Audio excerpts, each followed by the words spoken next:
அருட்ஜோதி ஆண்டவரே போற்றி போற்றி. திருச்சிற்றம்பலம். ஓம் நம சிவாய. சிவாய நம. சாகா கல்வியை முழுமையாக கற்றுங்க. சாகா கல்வின்றது நம்ம வாழ்க்கைக்கு தேவையான ஒன்று. சாகா கல்வின்றது நம்ம அழியா உருவத்தை அழியாத நம்ம வாழலாம். அதுதான் அதாவது சாகா கல்வின்றது உன்னுள் உத்தமனை காணும் தனி வழி. அதுதான் சாகா கல்வி. உள்ள கடவுளை பார்க்கறது பேர் தான் சாகா கல்வி. உன் உடம்புல இருக்கிற கடவுளை நீ எங்கேயும் தேடாத வணங்கணும்.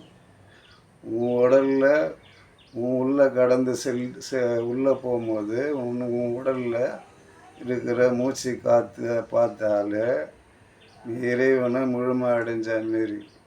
இறைவனை முழுமையாக அடையும் போது அதுதான் சாகா கல்வி.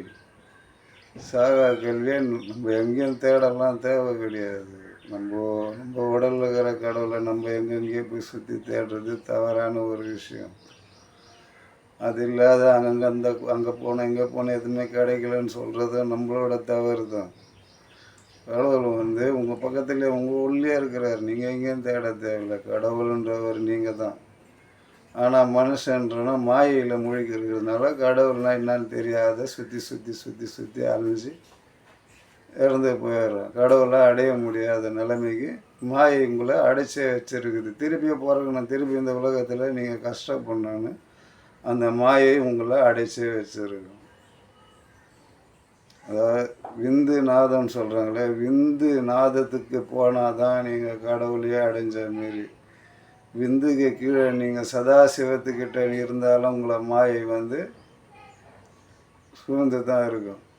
சதாசிவத்துக்கு மேலே நீங்கள் ஏறணும்.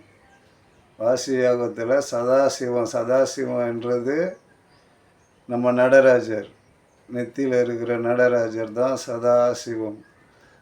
ஏன்னா அவர் தான் சுரண்டிக்கினே இருப்பார். அதாவது நடராஜன்றவர் நடனம் ஆடுறவர். நம்ம உடலில் நடனம் ஆடுறவர் நடராஜர். நம்ம நெத்தி புருவத்தில் தான் அவர் இருப்பார். அவர் ஒரு ஜோதியாக இருப்பார். அந்த ஜோதியான நடராஜரை நம்ம பார்க்கும்போது அவர் நடனம் ஆடுவார். ஒரு காலை தூக்கி ஒரு காலை இறக்கி அந்த நடனத்தெல்லாம் நீங்கள் பார்க்கணும். ஞானக்கண்ணில் பார்க்கணும். ஞானக்கண்ணில் பார்க்கும்போது உங்களுக்கு எல்லாமே கிடைக்கும். நீங்கள் கேட்குறதெல்லாம் கொடுப்பார். அப்போ தான் கடவுள் கொடுப்பாங்க. நீங்கள் கேட்குறதெல்லாம் கோயிலாக போய் சுற்றினா எந்த கடவுளும் கொடுக்க மாட்டாங்க. நீங்கள் ஞானத்தை அடைந்து அந்த ஞானத்தில் இருந்து நீங்கள் கேட்குறீங்க பேர், இந்த நாடு நல்லா இருக்கணும், இந்த மக்கள் நல்லா இருக்கணும், இந்த உலகெல்லாம் எந்த அழிவும் இல்லாமல் இருக்கணும் அப்படின்னு நீங்கள் கேட்கும் போது அதை தான் உங்களுக்கு கடவுள் கொடுப்பாரு. உங்களுக்காக எது கேட்டாலும் கடவுள் கொடுக்க மாட்டார். ஏன்னா நீங்களே கடவுள். உங்களுக்காக எதுவுமே கேட்கவும் கூடாது. இதுதான் இயற்கையின் நீதி. ஏன்னா இயற்கையே உங்களை சுற்றி பாதுகாத்துன்னு இருக்குது. கடவுளை நீங்கள் நெருங்கும் போதே எல்லாத்தையும் அது நீங்கள் செய்த பாவத்தெல்லாம் அது மூட்டை கட்டி ஓரமாக போட்டுரும். உங்கள் பாவம் அறுந்தது. வாசி யோகத்துக்கிட்ட வந்தாலே உங்கள் பாவம் அறுந்து போச்சுன்னு அர்த்தம். வாசி யோகன்றது இறைவனை சார்ந்தது. இறைவனை சார்ந்ததுக்கிட்ட நீங்கள் போகும்போது உங்கள் பாவத்தெல்லாம் அறுக்கப்படுது. பல மாயையிலேருந்து உங்களை விடுவிச்சிடுறாரு. விடுவிச்சு ஏன்னா அவர்கிட்ட நீ நெருங்கும் போது அவர் முழுமையான பாவத்தை நீக்கிறார். நீ எத்தனை ஜென்ம பாவம் செய்தாலும் அந்த பாவத்தெல்லாம் நீக்கிடுவார் இறைவன். இறைவன்ற மகா ஜோதியானவர். அதுக்கு தான் ஏகன் அநேகன் சொல்லுவாங்க. ஏகன்னா யார், அநேகன்னா யார்? ஏகன்னா ஒருவன் இறைவன். அநேகன்னா நம்ம எல்லாருமே சேர்ந்தவன் தான் அநேகன். நம்ம ஒண்டி கிடையாது. நம்ம எல்லாரையும் சேர்த்து தான் அநேகன்னு சொல்கிறோம். ஏகன்றது ஒருவன். அவன் தான் இறைவன், மிக பெரியவன். அவனை நம்ம போய் அடையும் போது இறைவன் நம்மளை முழுமையாக ஆட்கொள்கிறாரு. முழுமையாக நம்ம பிறப்புன்றது இறப்புன்றது எதுவுமே இல்லாத அழிச்சிடுறாரு. அதுதான் சிவம். எல்லாத்தையும் அழிக்கிற கடவுள்ன்றாங்க. அழிக்கிறதுனா என்னத்தை அழிக்கிறாரு? நம்ம பாவம், நம்ம செய்த எல்லா தவறுகளையும் அவர் அழித்து அவர்கிட்ட ஆட்கொள்ளும் போது தான் அதுதான் அழிக்கிற கடவுள். அழிக்கிறாருன்னா உலகத்தை அழிக்கிறவர் இல்லை, மனுஷனை அழிக்கிறவர் கிடையாது. அவர் உலகத்தையே வாழ வைக்கிறவர் சிவம். சிவம்ன்றவர் உலகத்தையே வாழ வைக்கிறார். பல கடவுள்களை வாழ வைக்கிறவர் தான் சிவம். எல்லா கடவுளுமே சிவனுக்கு கீழே தான்.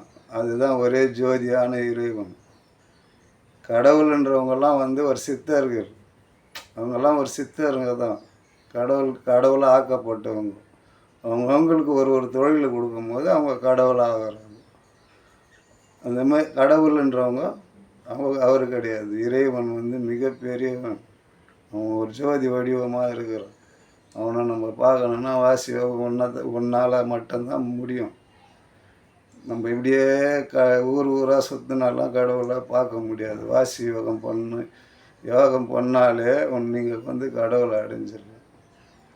தியானத்தில் முழுமையானதே வாசி யோகம். அதை பண்ணால் இறைவனை முழுமையாக அடையலாமல் தவிர நிறைய பேர் சொல்லுவாங்க அங்கே இருக்கிறார் கடவுள், இங்கே இருக்கிறார். எங்கேயுமே கிடையாது. நீங்கள் எங்கே தேடினாலும் கிடையாது. ஒரு கோயிலில் அவ்வளோ பெரிய தேரை வச்சு அதில் சின்ன செம்பை வச்சு அதை இழுத்துன்னு வராங்க. அதில் 4000 பேர் 5000 பேர் இழுக்கிறாங்க. அதே தேர் சாஞ்சிச்சுன்னா ஒரு 100 பேர் 200 பேர் இறந்துடுறாங்க. அதுக்கு காரணம் என்ன? தேர் உள்ள கிடையாது கடவுள். ஏன்னா அவர் அழிக்காதவர். இறைவன்றவர் யாரையுமே அழியாத பார்த்துப்பார். ஒரு வாட்டி நீங்கள் பார்த்தா கூட உங்களுக்கு எல்லா அருளையும் சேர்த்து கொடுக்குறவர் இறைவன். அவர் எப்படி எல்லாரையும் அழிப்பார்? அழிக்கிறதுனா இதுதான் அழிக்கிறது. நம்ம செய்த பாவங்கள் சொல்கிறார் பார், நம்ம செய்த பாவங்கள் எல்லாத்தையும் சேர்த்து தான் அழிக்கிறது தான். அதுதான் அழிக்கிறது. அவர் சிவம்ன்றது மிகப்பெரிய, அவருக்கு உருவம்லாம் கிடையாது சிவனுக்கு. சிவன்றது வெட்ட வெளி, ஜோதியான ஒரு வெட்ட இடம். அது காலியான இடம்தான் சிவம். சிவன்றது சிவத்துக்கு மேலே தான் ஒரு ஜோதியே. அந்த ஜோதியை தான் சிவத்து உள்ளே போனால் தான் ஜோதியை பார்க்க முடியும். அந்தமாரி ஜோதியை பார்க்கறதுக்கு நம்மளுக்கெல்லாம் பெரிய கொடுப்பணும் மனுஷனுக்கு கொடுத்து வச்சுருக்காங்க. அதை மறந்து மாயையிலேயே மூழ்கி வேஸ்ட்டாக ஆகிடாதீங்க. அதுக்கு தான் அப்பப்போ இந்த வீடியோவை போட்டு சொல்கிறது உங்களுக்கு. ஏன்னா நம்ம பிறந்ததே கடவுளை அடையிறதுக்கு மட்டும்தான். அதை மறந்து மாயையிலேயே மூழ்கி கஷ்டப்படாதீங்க. கஷ்டன்றது இயற்கையாகவே மனுஷனுக்கு நிறைய ஆசை. பிறந்தவொடனே ஒரு ஆசையை தூண்டுறது, போகும்போதும் ஒரு ஆசையை தூண்டி அவனை திருப்பி இதே இடத்துல பிறக்க வைக்கிற மாதிரி மனுஷன் பண்ணுறது தான். அதான் மாயை. அந்த மாயையில் முழுகாமல் சுத்தமான சிவன் அடையணும் நம்ம. அதுதான் சொல்லணும். தேர் அவ்வளோ பேர் இழுக்கிறாங்களே, அந்த தேர் எங்கே இருக்குது? தேர் நம்ம உடல் தான் தேர். 96 கலைகளில் ஒரு தேரை கட்டுறாங்க. அந்த 96 கலைகளும் நம்ம உடல் தான். நம்ம உடல் இருக்கிற சிறு ஜோதியே கடவுள். அதை ஒரு செம்பாக வச்சு காமிக்கிறாங்க. அந்த தேரில் இவ்வளோ பெரிய செம்பில் எப்படி கடவுள் இருப்பாங்க? நம்மளுக்குன்னு ஒரு புத்தியை நம்ம வச்சுப்போம். அவ்வளோ பெரிய தேர் இவ்வளோ பேர் இழுக்கிறாங்களே, அவ்வளோ பேருக்கு கொஞ்சம் கூடவா கொஞ்சம் ஒரு நாலேஜ் இருக்க வேணாம்? நம்ம உள்ளே இருக்கிற கடவுளை தான் நம்ம தேராக கட்டி அதில் வச்சு அதை இழுக்க வைக்கிறாங்க. நம்ம உள்ளது நம்ம தான் தேர். நம்ம உடல் தான் தேர். நம்ம உள்ள இருக்கிற சிறு துளி தான் கடவுள். அதை தான் தேராக கட்டி காமிச்சாங்க. அந்த காலத்தில் புரியாத மனுஷனுக்குன்னு தேரை கட்டி காமிச்சாங்க. இன்னும் புரியாமல் தேரை இழுத்துன்னு தாங்கிறாங்க. இன்னும் புரியாமல் அந்த செம்பை வச்சு கும்பிட்டுன்னு தாங்கிறாங்க. அதுக்கு தான் சிவவாக்கியர் சொல்கிறாரு, இது தேர், அதாவது செம்பிலும் தராவிலும் சிவன் இருப்பது எங்கிறேன்றாரு. அதாவது தேர்லேயும் கடவுளுக்கிறாருன்றீங்க, செம்புலேயும் கடவுளுக்கிறார். எங்கே இருக்கிறார் கடவுள்னு கேட்குறாரு. அதை தான் முழுமையாக சொல்கிறேன். அவ்வளோ பெரிய தேருன்றது நம்ம உடல் இருக்கிற கடவுள் சிறு ஜோதி. அதை தான் இவ்வளோ பெரிய உடம்பை குத்தி இவ்வளோண்டு ஜோதியை நம்ம உடலில் குத்துக்கிறாரு. அந்த அனலில் தான் நம்ம சுற்றினுக்கிறோம் தெருவா ரோடாக. ஆனால் கடவுளை நம்ம ஒரு நாளும் பார்க்கணுன்னு நினைக்கிறது கிடையாது. பார்க்கணுன்ற ஒரு முயற்சியே கிடையாது. நம்ம ஏன்னா மாயையிலேயே மூழ்கிக்கிறோம். ஆசையிலேயே மூழ்கி போய் சேர்ந்துடுறோம்.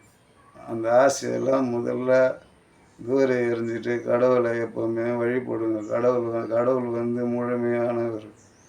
கடவுளை நம்ம எவ்வளோ வணங்குறோமோ, கடவுள் பக்தி எவ்வளோ இருக்குதோ, நம்மளை எதுவுமே முழுமையாக இறைவன் ஆட்கொண்டு இறைவனை அழிச்சிப்பார் நம்மளை. சாகா கல்வின்றது முழுமையான வாசி யோகத்தில் தான் இருக்குது. வாசி யோகம் பக்தி இருந்தால் தான் அந்த வாசி கூட உங்களுக்கு யூஸ் ஆகும். இல்லைன்னா அந்த வாசியம் ஒரு மூச்சு காத்தா தான் போகும். ஆனால் பக்தி ஒன்று இருந்தால் தான் இறைவனை ஒன்று அழைக்கும், இறைவனை இழுப்பார். உள்ளகிற இறைவனும் மேலே போவார், ஏறுவார். உனக்கு எல்லா ஜோதியுமே காமிப்பார். இதுதான் வாசி யோகம். வாசி யோகத்தை முழுமையாக கற்றுக்கணும். ஏன்னா வாசி யோகன்றது பொறுமை வேணும் மனுஷனுக்கு. கோபம் வரக்கூடாது. அதிகமான கோபம் ஒரு மனுஷன் உடல் உள்ளே இருக்கவே கூடாது. 1000 டென்ஷன் கோபம் ஏறினா கூட அதை நம்ம மேலே ஏற்றிக்கூடாது. ஏன்னா மூச்சு காற்று அதிகமாக மூச்சு போகும். மூச்சு போகும்போது நம்மளுக்கு அதிகமான மூச்சு வேஸ்ட் ஆகும். மூச்சு காற்றுல தான் நம்மளை அடக்கி வச்சுருக்கோம். நம்ம உயிரே மூச்சு காற்றுல தான் இருக்குது. அந்த மூச்சு காற்றை நம்ம வேஸ்ட்டாக இந்த உடல் கெட்ட உயிர் வெளில போயிடும், அந்த மூச்சு வெளியே போயிடும். அந்தமாரி நம்ம உடலை வச்சுருக்கோம். அப்போ அந்த உடல் ஒரு தங்கத்துக்கு சமம்னு சொல்கிறேன். எதுக்குன்னா இந்த உடலை வச்சுருந்தால் தான் நம்ம இறைவனை அடைய முடியும். இந்த உடல் இல்லைன்னா இறைவனை அடைய முடியாது. அதாவது இந்த இறந்த போனதுக்கு சமமாகிடுவோம். நம்ம இறைவனை அடையத்துக்கு இந்த உடல் முழுமையாக தேவை. அதனால் இந்த உடலை கெடுக்கக்கூடாது. நம்ம ஒரு நாளும் நம்ம கெடுக்கக்கூடாது. ஏன்னா இது தங்கம் மாதிரி, தங்கத்தை விட மேலானது நம்ம உடல். 1000 கோடி கொடுத்தா கூட இந்த உடலை நம்மளால் வாங்க முடியாது. ஆனால் இறைவன் நம்மளுக்கு கொடுத்துருக்காம் போது அந்த இறைவனை அடையிறதுக்கு தான் நம்ம மனுஷ உடலை கொடுத்துருக்கான். ஒரு நாள் அதை வேஸ்ட்டு பண்ணாதீங்க. இறைவன் அருட்பெருஞ்சோதி ஆண்டவரே அதை தான் சொல்கிறார். கடவுள் கொடுத்த உடல் உனக்கு உன்னை படைச்சது இன்னொரு உருவத்தை நீ வெளியே எடுத்துகிட்டு நீ திருப்பி இறைவன்கிட்ட அடையணும். கோடியாக பணம் சேகணும், இதை சேகணும், அதை சேகணும்னா அவ்வளோதான், கடவுளை அடைய முடியாது. அதேமாரி பாவத்தை சேர்க்கணும்னு நினச்சா நம்ம கடவுளை அடைய முடியாது. திருப்பியும் நம்ம கஷ்டப்படும். என்ன நன்மையை செய்தாலும் சரி, எவ்வளோ தர்மம் செய்தாலும் சரி, ஆனால் வாசி யோகம் பண்ணால் மட்டும்தான் இறைவனை அடைய முடியும். இதுதான் முழுமையான இறை பக்தி. ஏன்னா வாசின்றது நம்ம மூச்சே கடவுள்கிட்ட எடுத்துன்னு போய் சேர்க்கறது தான் இறை பக்தி. நம்ம எப்போ பார்த்தாலும் இங்கேருந்து அவங்களுக்கு கொடுத்தேன் இவங்களுக்கு கொடுத்தேன், நீ என்ன சாப்பாடு போட்டாலும் ஒருத்தன் திட்டுவான், இதில் உப்பு இல்லைன்னு. ஆனால் தர்மம் அது. அந்த தர்மத்தையே கேலி பண்ணுவான் மனுஷன். ஆனால் வாய் இல்லாத ஜீவன்களுக்கு போட்டு பாரு, ஒரு வார்த்தை உன்னை நாயாக இருந்தாலும் உன்னை நக்கி பார்த்துட்டு போகும். ஏன்னா மனுஷன் அவனையே அவன் யாருன்னு தெரிஞ்சுக்காமையே வாழ்ந்துன்னுக்கிறான். இது கடவுளுக்கு போகிற சாப்பாடாச்சு, இதை நம்ம குறை சொல்கிறோமேன்னு அவனுக்கு தெரியாது. ஆனால் சொல்லிவிடுவோம். ஏன்னா மனசு உள்ளே இருக்கிறத அந்த எண்ணத்தால் அவன் தானாகவே வெளியே வந்துடும். இன்னொருத்தங்கிட்ட சொல்லிடும், சாப்பாட்டில் உப்பே இல்லை. அந்த உப்பு இல்லாததுக்கு சாப்பாடுன்றது என்னது? நம்ம உடலை பாதுகாக்கிற ஒரு அன்னம். அது எப்படி போட்டாலும் நம்ம சாப்பிட்ணும். உப்பு இல்லா பண்டம் குப்பை இல்லைன்னு சொல்லுவாங்க. ஆனால் உப்பு இல்லாத சாப்பிட்டா தான் நம்ம கடவுள்கிட்டே அடைய முடியும். உப்பு கம்மி பண்ணணும். அப்போ தான் கோபம் அதிகமாகாது. உப்புன்றது நம்மளை அதாவது சொரணை அதிகமாகிடும், கோபத்தை அதிகமாகும். அதனால் உப்பை கொஞ்சம் கம்மி தான் பண்ணணும். உப்பு இருந்தாலே நம்ம உடல் பாதி கெட ஆரம்பிச்சிடும், பாதி ஆசையில் முழுகும். அதனால் உப்பு கொஞ்சம் எப்போவுமே கம்மி பண்ணணும். சர்க்கரை எவ்வளோ வேணா சேர்த்துக்கலாம்.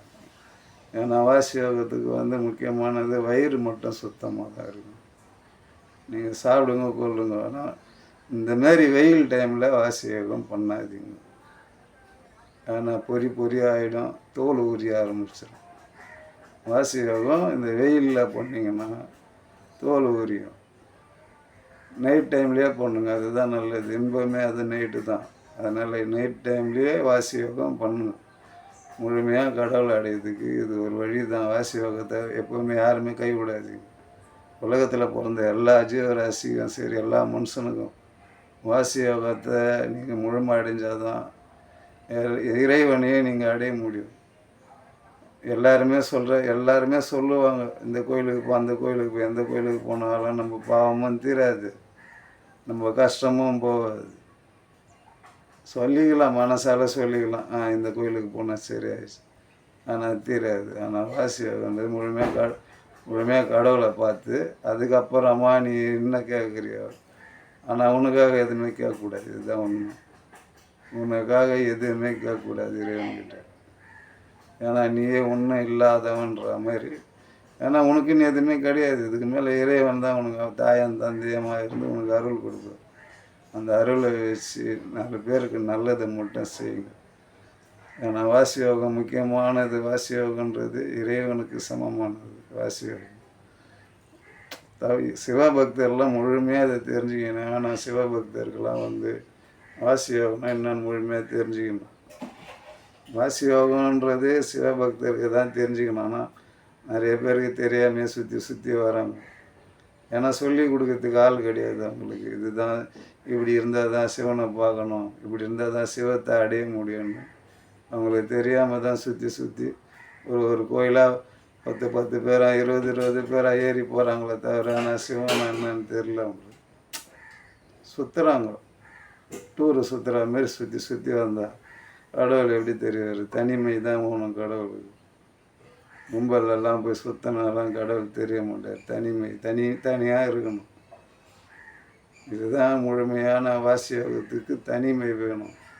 தனிமை இருக்கும்போது நம்ம இன்பம்லாம், அதுதான் இன்பமே. பேரின்பன்றது இறைவன் அடையிறது மட்டும்தான் பேரின்பம்.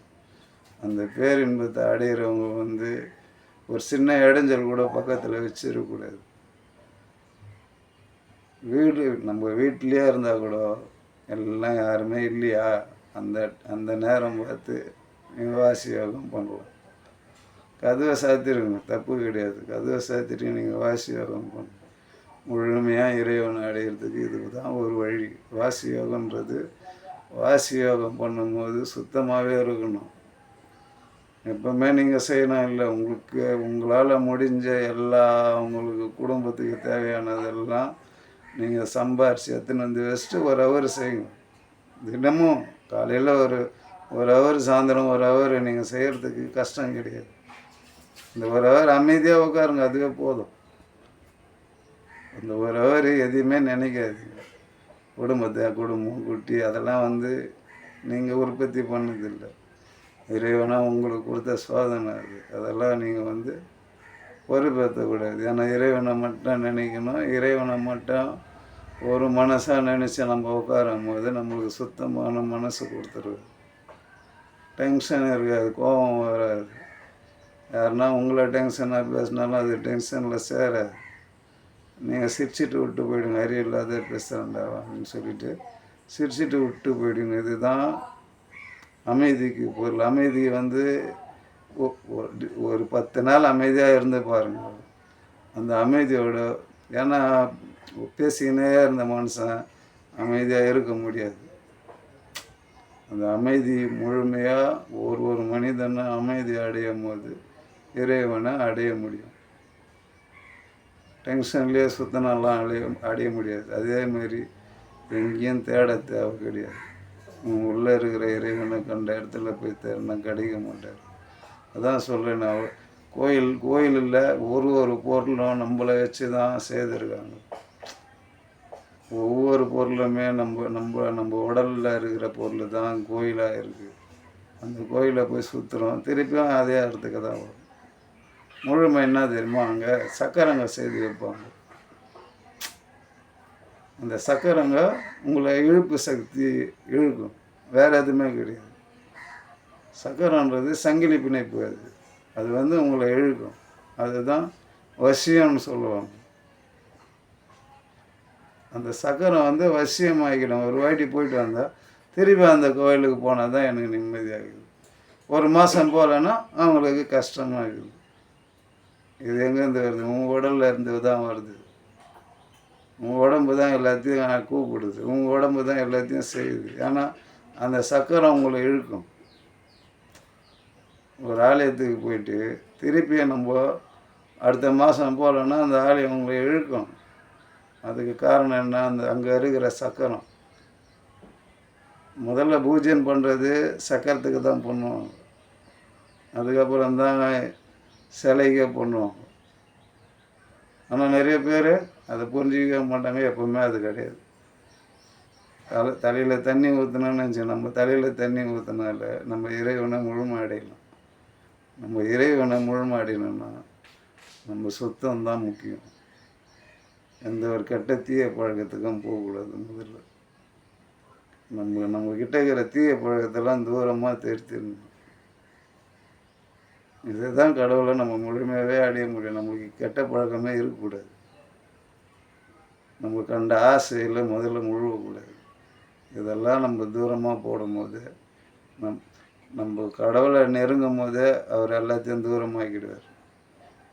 நம்ம வாசி யோகத்தில் உட்காரும் போது அவர் எல்லாத்தையும் தூரமாகி பஞ்சபூதமாக ஒன்று சுற்றி நிற்கும். பக்கத்தில் எந்த ராட்சசனும் கிட்ட கூட வர முடியாது. ஏன்னா அந்த பஞ்சபூதம் ஒன்று ஆட்கொண்டு உன்னை பக்கத்துலேயே உன்னை சுற்றி உன்னை பாதுகாக்கும். சிவன்றது அதுதான். நம்ம சிவத்துக்கு அடையும் போது பஞ்சபூதம் ஒன்று பாதுகாக்கும். இது பேர் தான் சிவம். இது பண்ணுறவங்க அந்த பண்ணுவாங்க எதுவுமே பண்ண முடியாது. ஏன்னா சிவன்றது உலகத்திலே பெரிய கடவுளே அவர் தான். ஒரே கடவுள் தான். சிவம் மட்டும்தான் உலகத்திலே கடவுள். மற்றபடி எல்லாம் கடவுளர்கள் எல்லாருமே சித்தர்கள், அவ்வளோதான். அவங்கெல்லாம் இறைவனை வேண்டி தவம் செய்ததால் அவங்களுக்கு ஒரு தொழிலை கொடுத்துக்கிறாங்க. அவங்க தான் கடவுளாக இப்போ இருக்கிறாங்க. வேறு எதுவுமே கிடையாது. கடவுள் நம்ம கும்பிட்ற காளி அம்மா முதல் கொண்டே சொல்கிறேன். ஏன்னா இவங்கெல்லாம் ஒரு சித்தர் வழியில் வந்தவங்க தான் எல்லாருமே. இறைவன்றவர் ஒரே ஒரு ஜோதி தான் இறைவன். அதுதான் ஏகன் அநேகன்னு மாணிக்க வாசகர் பாடினார். முழுமையாக தெரிஞ்சுங்க. சாகா கல்வியை முழுமையாக நீங்கள் கற்றுக்கணும். சாகா கல்வினா நான் வாசி யோகத்தை முழுமையாக கற்றுக்கினீங்கனாலே சாகா கல்வி முழுமையாக. வாசி யோகத்தை கற்றுக்கினால நம்ம கை காலம் தனித்தனியாக கிடைக்கும். நம்ம யோகாசனம் பண்ணணும், தியானம் பண்ணும்போது எல்லாம் தனித்தனியாக கிடைக்கும். தலையே தனியாக தான் கிடக்கும். அந்த மாரிலாம் வாசி யோகத்தில் இருக்கு. முழுமையானது இதுதான். வாசி யோகம் தான் இறைவனை அடையிறது ஒரே பொருள். வேறு சுற்றி தேடி கோயிலாக அலைஞ்சாலாம் இறைவனை எப்பவுமே அடைய முடியாது. இறைவன்ன்ற ஒரு ஊரில் இருக்கிற நீ தேட தேவை கிடையாது. உன் உள்ள இருக்கிற ஜோதியை நீ போய் ஊராக தேடினா எப்படி கிடைப்பார்? நம்மளுக்கு பொது அறிவு முழுமையாக வேணும். பொது அறிவு தான். ஏன்னா அதுக்கு தான் ஞானிகள்லாம் பொதுவாக சொல்லிட்டு போயிடுவாங்க. நேர்மறையெல்லாம் கிடையாது அவங்களுக்கு. பொதுவாக எல்லாருமே தேவை. எல்லாருக்குமே போய் சேரட்டும். அதை தான் இப்போ நானும் சொல்கிறேன். எல்லாருமே வாசி யோகத்துக்கு உன்னால் தான் அடைய முடியும் இறைவனை. மற்றபடிலாம் இறைவனை அடைய முடியாது. எவ்வளோ பெரிய சாமியாராக இருந்தாலும் சரி, எவ்வளோ சித்தருங்களாக இருந்தால் கூட சரி, அந்த வாசி யோகம் இல்லைன்னா சித்தராக ஆக முடியாது. வாசி யோகம்ன்றது இறைவனை அடைகிற ஒரே பொருள் வாசி யோகம் மட்டும்தான். அந்த வாசி யோகம் முழுமையாக நீங்கள் கற்றுக்கணும். அருட்பெருஞ்சோதி ஆண்டவரே போற்றி. ஓம் நம சிவாய. திருச்சிற்றம்பலம். ஓம் நம சிவாய.